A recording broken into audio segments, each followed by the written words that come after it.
बाजोड़ में इनसे इलेक्शन जीतना आसान नहीं, ये मेरी लाश से भी जीत नहीं सकेंगे। ये तारीखी अल्फाज थे बाजोड़ से ताल्लुक रखने वाले तहरीक इंसाफ के नौजवान और एक्टिव रहनुमा रेहान ज़ेब के, जो उन्होंने पार्टी की जानिब से टिकट न मिलने पर फरवरी के इलेक्शन में आजाद उम्मीदवार के तौर पर खड़े होने के बाद बड़े मजमे से खिताब में कहे। उन्होंने अपनी ही पार्टी को इतना बड़ा चैलेंज दे दिया कि वो उनकी लाश से भी नहीं जीत सकेंगे। किस्मत की सतम ज़रीफी ये कि 8 फरवरी यानी इलेक्शन से चंद दिन पहले NA 8 बाजोड़ के इस बाहिम्मत और जोशीले नौजवान रेहान ज़ेब को नामालूम अफराद ने गोलियां बरसाकर उससे जीने का हक छीन लिया। जब इस हल्के में इलेक्शन मुलतवी कर दिए गए, नौजवान रहनुमा के बिछड़ने पर हर कोई गमज़दा था। होना तो ये चाहिए था कि तहरीक इंसाफ रेहान ज़ेब के घराने से ही किसी को इस हल्के में अब खड़ा करती, लेकिन पार्टी ने एक बार फिर नजरअंदाज करते हुए मैदान में उतारा गुलजफर खान को। उधर रेहान ज़ेब के 26 बरस के भाई मुबारक ज़ेब मरूम भाई के नक्शे कदम पर चलते हुए 21 अप्रैल के ज़मनी इलेक्शन में किस्मत आजमाने का फैसला कर चुके थे। दिलचस्प बात यह है कि मुबारक ज़ेब के मुकाबले पर सिर्फ तहरीक इंसाफ के मजबूत उम्मीदवार ही नहीं, बल्कि साबिक गवर्नर इंजीनियर शौकतुल्लाह, मुस्लिम लीग नून के मलिक शहाबुद्दीन, जमात इस्लामी के साहबजादा अब्दुल रशीद और पाकिस्तान पीपल्स पार्टी के अखंजादा चट्टान भी थे।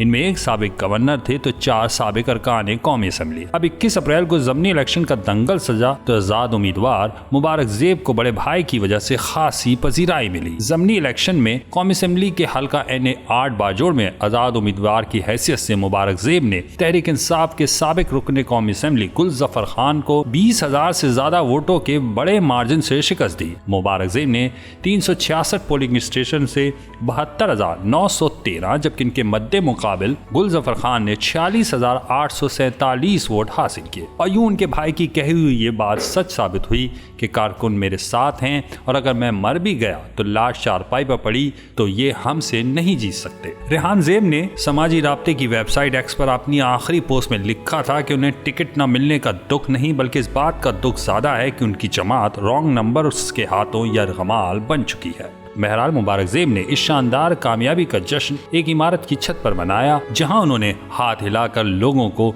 उनके नारों का जवाब दिया। मुबारक ज़ेब ने इलेक्शन जीतकर X पर अपने पैगाम में लिखा, आज कोई जरूर जन्नत से मुस्कुरा रहा होगा।